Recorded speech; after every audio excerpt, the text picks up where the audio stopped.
Hello beautiful people and welcome, to a bit of a different video. I've focused my content on analytical and critical stuff and very rarely on, the positive, enjoyable things that keep me playing 3 years after this game's release. So, without further ado, let's get into it. The 5 teams that, if you have the units for them, you should play. The first one, I'm cheating. This is like 3 teams put together because I couldn't decide on only 5 teams, so I ended up with 7, so I just grouped 2 of them together, but don't tell anyone. There are variations of Hyperbloom. Now you might be thinking, Jeff, Hyperbloom is boring. I hate Hyperbloom. Hyperbloom kicked my dog. I understand. But what about Hyperbloom's cool cousin, Quick Bloom? Cool cousins don't kick dogs. When Ferna came out, I went for her, and I actually lost my 50-50, and finally got my first copy of Tichnari. And I've been playing him actually quite a bit, and actually quite enjoying the teams that I've been playing with him. This is the team that I've been playing. Now, obviously, there's permutations, right? You can replace Raiden for Kuki, you can replace Baiju for Yao Yao. A bit hard to replace Farina for a different Hydro unit. And also, obviously, this is kind of just a worse version of the Alhaitham teams. However, I kind of find it more fun. So let me get into why. The way that this team plays in an actual rotation, it feels like it's taking full advantage of Genshin's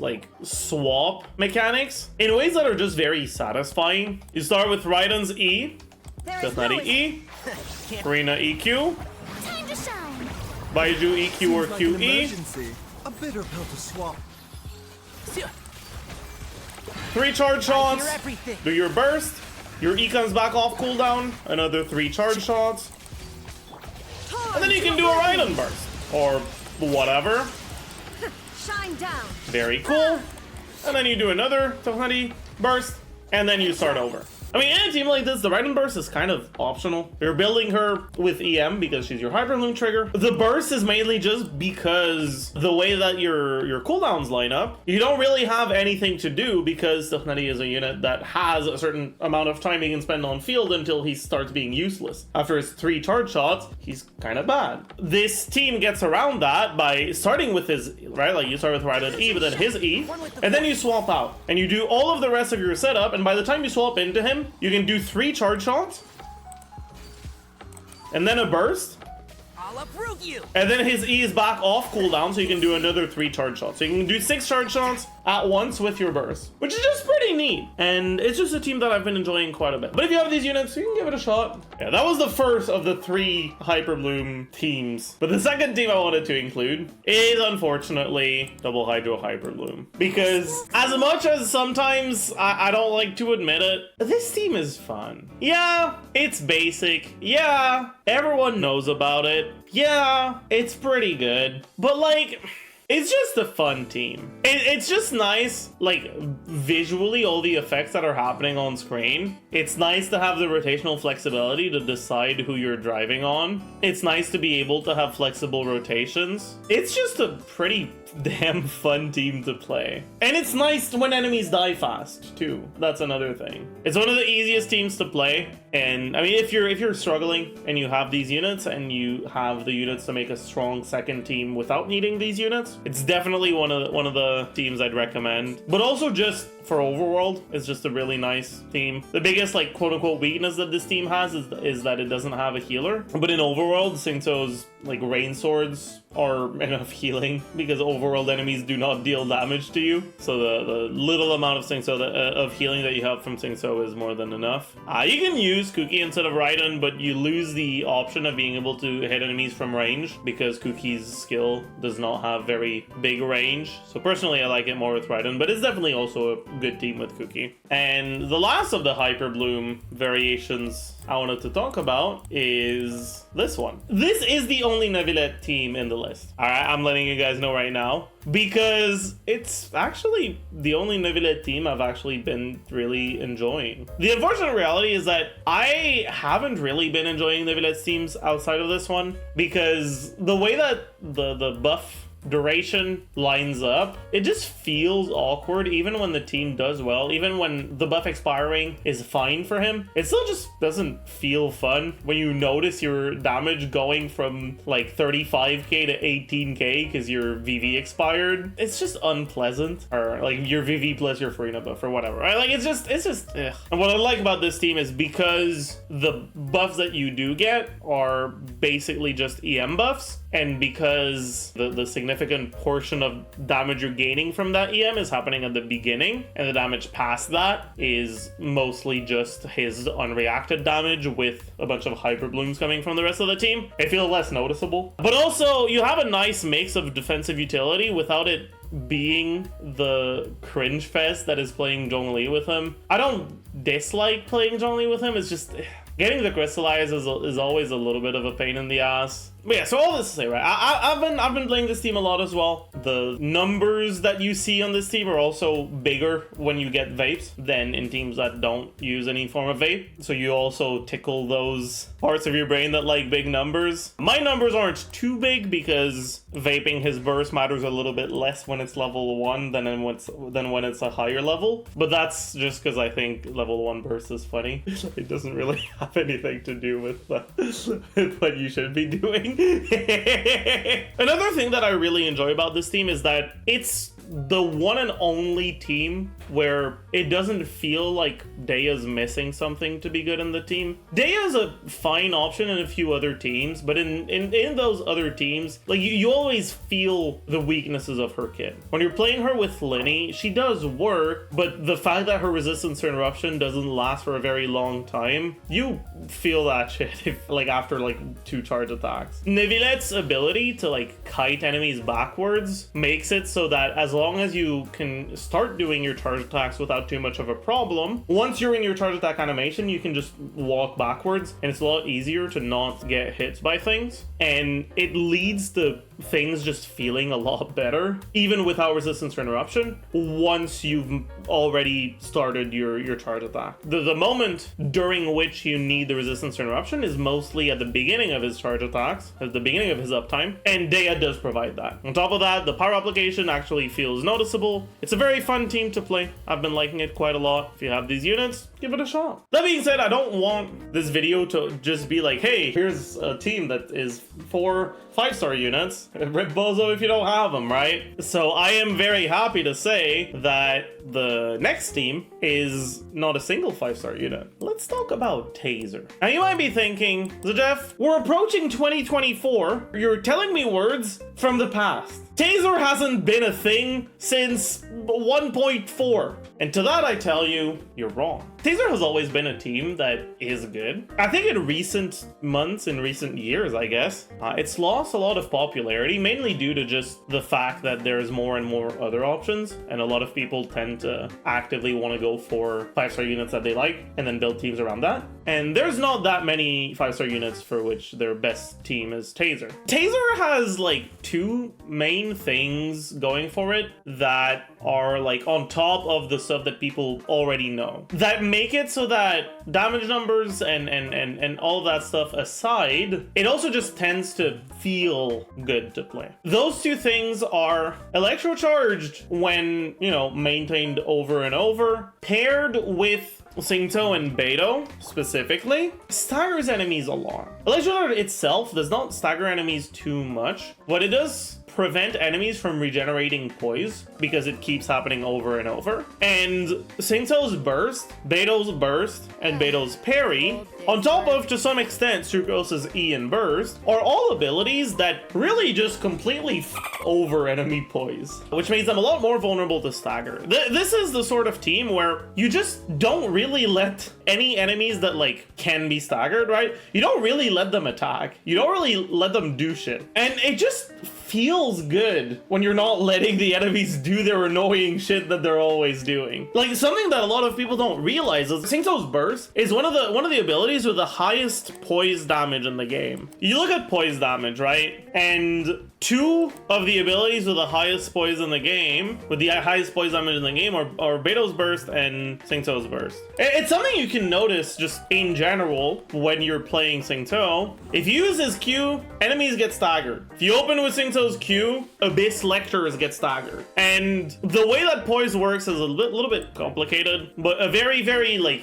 surface level summary is that once you've broken the enemy's like stagger resistance, you can re-stagger them more easily. So for example, if I use Bennett E against an Abyss Lector, it will not stagger them. But if I use Xingqiu's Burst, it will stagger them. And if I use Xingqiu's Burst and then Bennett E, it will stagger them again. Because I basically broke their poise with Xingqiu. And what that leads to is when you have Beto's Burst and Xingqiu's Burst, and then on top of that, good ways of keeping that poise f***ed through Electrocharge and Sucrose E and stuff like that, you just really basically sunlock the enemies and prevent them from doing a lot of their annoying attacks. Now, it's pretty unlikely that unless you're like really paying attention to it, you'll keep enemies staggered for the whole duration of a chamber, but you will significantly reduce the amount of attacks they're doing, which is nice. That's the first element that is very often underappreciated for Taser. The second element is how good Taser is at breaking shields. Electro shields aside, Taser just completely f***s shields. Because obviously, Xingqiu has good application. But the fact that Beto's Burst is 4 units of Electro, that her skill is 2 units, that her Constellation 4 gives her an Electro hit on her normal attacks after getting hit, which can proc Fischl's Ascension 4, Fischl's Ascension 4 in general, Oz. You put all that together and you add Xingqiu's very high Hydro application, and it leads to one of the teams that can break shields the fastest in the game. Like especially those pesky Pyro shields get shredded. And then on top of that, you can get swirl element spreading. You can get element swirling onto shields with Sucrose or Kazuha if you're using Kazuha. All in all, those two elements put together make Taser a team that is very impervious to annoying bullshit. Because of that, it's a team that feels pretty good to play in almost every Abyss. Taser's just a pretty good team, and it's not like wow insane damage. It's not gonna, you know, elemental shields aside, clear content maybe as fast as your strongest team, but it's got a certain element of consistency. It makes it feel really, really consistently good. Basically ever since it came out, it's a banger team. It should be given the respect it deserves. And it's not just that specific archetype of Taser. We've seen the rise of a new Taser team with Farina that maybe sacrifices a bit of that defensive utility for just more damage. I've actually been quite liking Farina, Yelan, Fischl, Jean. I think it's pretty decent, pretty good. Next up, I don't know if it counts as cheating, but it's kind of another Hyperloom team, but it's not. But it is, but it's not. So let's talk about Hyperfridge, okay? For this example, I'll be using this team as an example. Just know that there's a lot of viable versions of Hyperfridge. I think Hyperfridge is a team that's fairly misunderstood. First things first, let's talk about the utility of the Fridge interaction. So originally, when Dendro came out, we did not have the greatest Dendro units. Our best option was Dendro MC, and Dendro MC has their fair share of issues, but it was that or Kole, and Kole also has her fair share of issues. So the best general option for a lot of the Hyperloom teams tended to be Dendro MC, and the thing about Dendro MC is that not the fastest application. And so what you could do back then is you could use a cryo unit and the Fridge interaction to make it so that when you apply Hydro onto an enemy that has both cryo and Dendro, it takes away a lower amount of Dendro aura, because part of the Hydro trigger that's being used to react on the enemy is being used up on the cryo aura to trigger freeze. So only a small portion of the Hydro actually makes it to the Dendro and, you know, eats away at the Dendro aura. And that's what the Fridge interaction originally is like. It was meant to address slash solve slash whatever. The thing though is that a very nice side effect of using the Fridge interaction in teams is that you would get freeze. If you have Nahida, you don't need to maintain your Dendro aura as much as you needed back in 3.0 when Dendro was released. Because Nahida's Dendro application is a lot stronger, it's more units, and it's faster than Dendro MC. So you don't really get nearly as much value out of the Fridge interaction. However, you still have Freeze. And the reality is that Freeze is a very good reaction against enemies that can be frozen. Just like when I talked about the Taser team, there is a lot of value in preventing enemies from doing the annoying bullshit that enemies do. And enemies that are frozen tend to struggle a little bit more to attack you than enemies that are not frozen. And so, even though there isn't really that need for the Fridge interaction, it's not enough to make the Fridge teams bad, because Freeze is still good, and if anything, Nahida just raising the overall strength for a lot of the Hyper Moon teams has made it arguably more viable, a more reasonable option to sacrifice a little bit of damage for defensive utility, because the teams are fairly strong to begin with, and you can get that defensive utility through the cryo units by triggering Freeze. And so, I think the Hyper Fridge is still a very good team. Obviously, it is not a good team against bosses. The fact that they're not as good against bosses do somewhat take away from their overall strength. They're not the most versatile teams. But in the sort of content that is freezable and where Freeze can help you a lot, especially against the more aggressive freezable enemies like Consecrated Beasts, Hyper Fridge is just really nice, and it just feels very good to play. And if you're struggling against enemies like that, freezable enemies that deal a lot of damage, it might be a good idea for you to give it a shot. Especially if you don't have the units to build the strong, like, actual freeze teams. If you don't have Ayaka, Risley, something like that, right? You don't have one of the dedicated cryo carries, and you're not interested in spending a lot of resources on building, on getting a Blizzard Strayer set for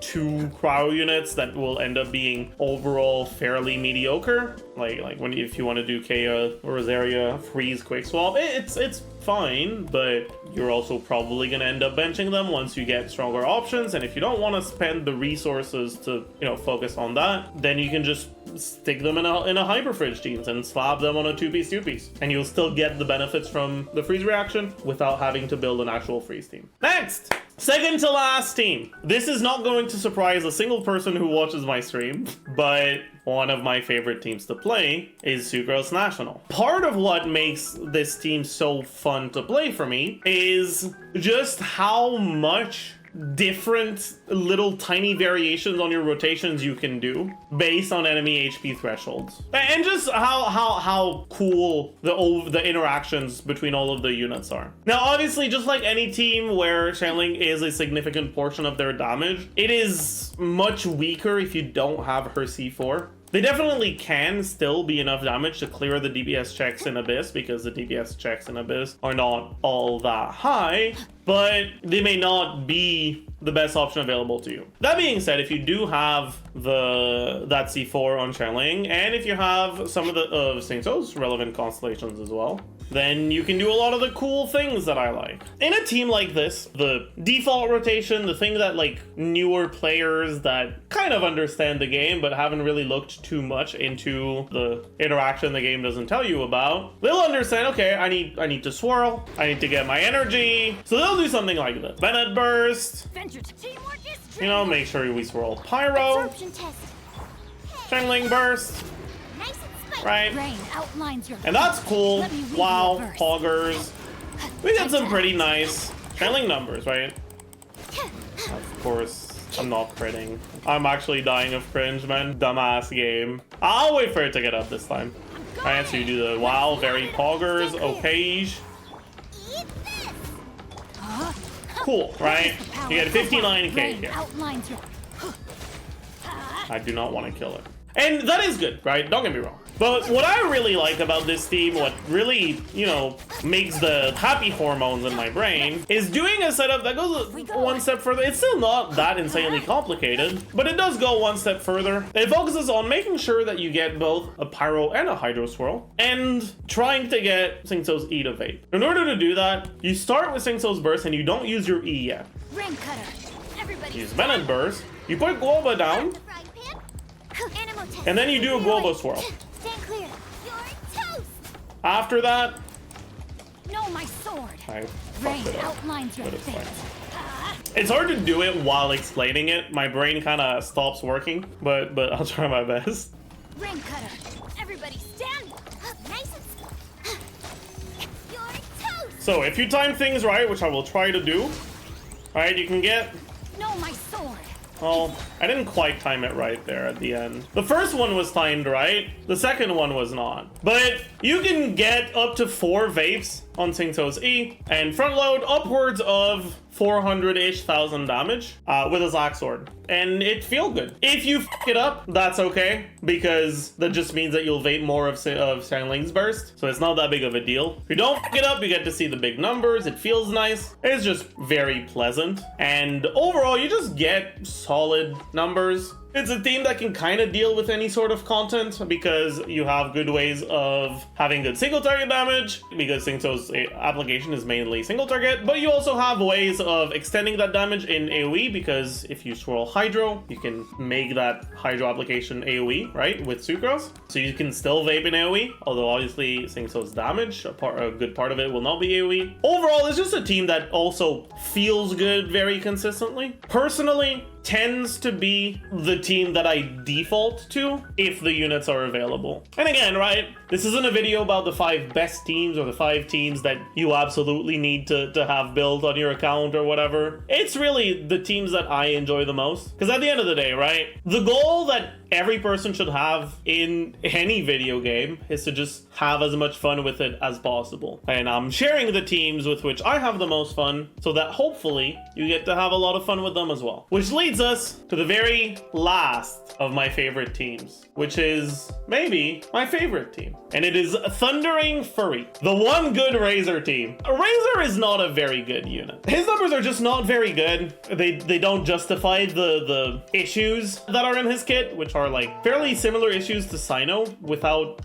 any of the damage. I mean, it's not that he does no damage, but his damage is a lot worse. Overall, just not a very strong character. However, he does have 2 things going for him that make it so that in this specific team, he is actually arguably the best unit to play. Those 2 things are, number 1, during his burst, he applies Electro to himself. What that means is if you apply another element to yourself, you can trigger reactions. Number 2, the Electro damage he gains on his burst is with his normal attacks. It does not overwrite his normal attacks, which means you're hitting with both Pyro and Electro damage. That leads to 2 things. Number 1, you trigger Overload. Number 2, you get to apply Electro to burning enemies, which reduces the burning aura and lets you create more blooms while still having the burning aura from the Pyro attacks, and those Pyro attacks can be used to trigger Burgeon. And on top of that, the Pyro attacks are coded to always be registered before the Electro attacks, which means that if you have seeds on the ground while you're standing in Bennett buff with Bennett's Constellation 6, you will trigger Burgeon rather than Hyperbloom. And all other factors being equal, a Burgeon being triggered is strictly better than a Hyperbloom being triggered, because they deal the same damage, but Burgeon is AoE, whereas Hyperbloom, well, technically has a very, very small AoE, but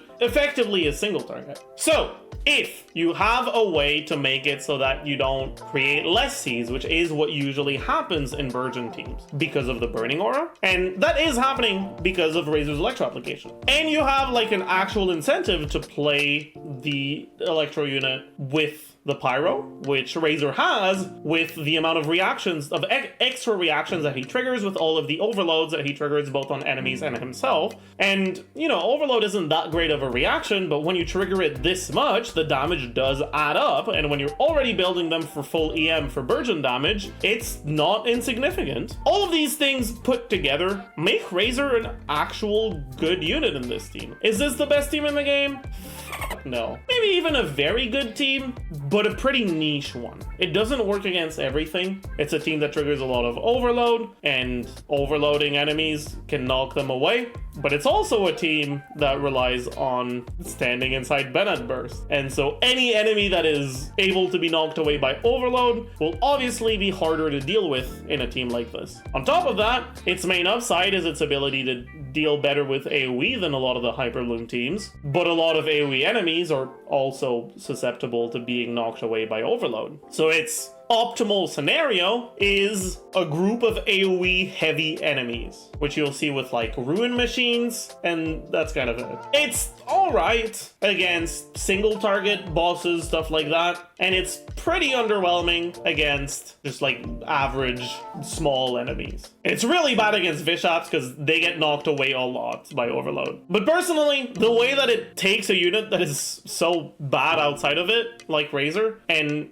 gives him a place in a team that is actually pretty good in some situations, I think that's really cool. And so it makes me like the team quite a lot. I do want to take a minute to like talk about the builds in a team like this because it's slightly outdated from my original video on it because I made it before Nahida came out. Most of the things are still the same outside of Nahida. You still go Gilded Dreams. You do not actually want to go for the Flowers of Paradise Lost set because Flowers of Paradise Lost set does increase your burgeon damage, but it does not increase your overload damage. Whereas the Elemental Mastery you gain from the 4-piece Ungilded applies to all of your reactions. And this team actually does trigger enough overloaded that it's better to just get that EM even if it doesn't buff the burgeon damage as much. You still want to run Fav on Razor because again, the team's energy requirements without it tend to be really on the higher side. If you can get away without it, you're against enemies that generate a lot of energy or something like that, then you can use something like Mailed Flower that gives you a good amount of EM. If you were not playing for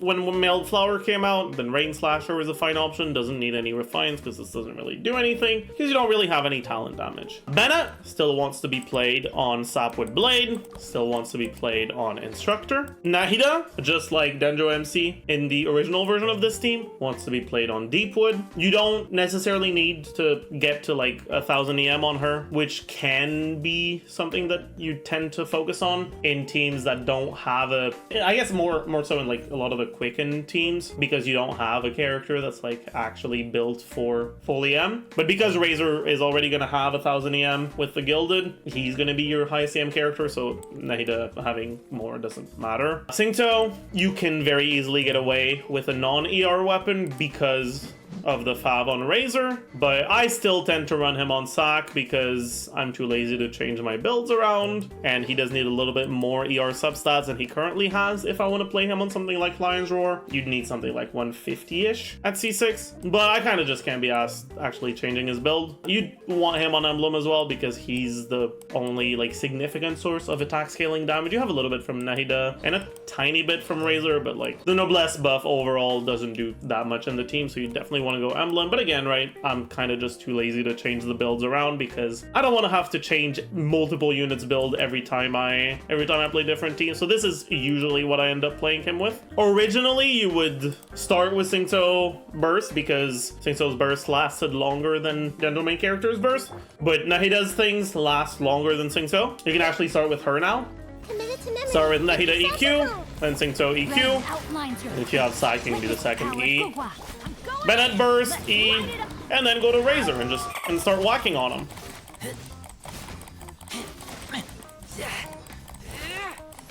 And as you can see, right, it's not like the most amazing single target damage, but it's enough to deal with any of the sort of DPS checks you'll get in Abyss. And obviously, if you're against a bigger group of enemies, the damage will be even better because, you know, you can trigger Burgeon onto multiple of these enemies.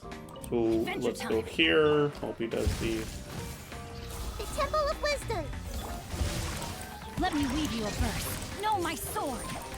You know what? Whatever. It's gonna die anyways. I don't need to.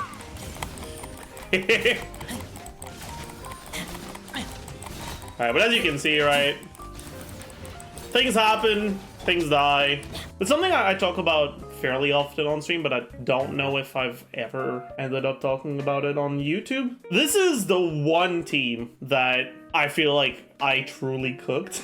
In the sense that a lot of the stuff that I've theory crafted pre-release, things like that, it isn't anything special. It's just the logical conclusion of looking at something and analyzing it, which means that anyone analyzing it will reach a similar conclusion about a thing being possible. I don't know if anyone else would have actually been a believer in this team if it wasn't for me. Because it's just so out there, right? An actual good Razor team, but Razor's full EM. But yeah, it's like the one team that I feel is truly like my mark on the theory crafting community, and that obviously leads to me enjoying it even more, of course. I hope you guys got maybe a few ideas for teams you can try out with some of the units you have. I do want to give honorable mention. I've been playing a decent amount of Niguang recently, try to like put myself in the mindset for Navia, and when her wall doesn't break, it's pretty fun to play. It's just that her wall breaks half the fucking time. But when it's fun to play, it's fun to play, and when it's not fun to play, it's not fun to play, which is a statement of all time for sure. But I wanted to give an honorable mention to it because I've been enjoying it to some extent. Let me know in the comment what your actual favorite team is, good or not, right? Because again, there's no real one objective goal that everyone will have in this game other than whichever goal leads you to have the most fun. So I'm curious, what is the team that makes you have the most fun and why? Well, let me know in the comments, and I'll see you guys in the next video. Bye, YouTube.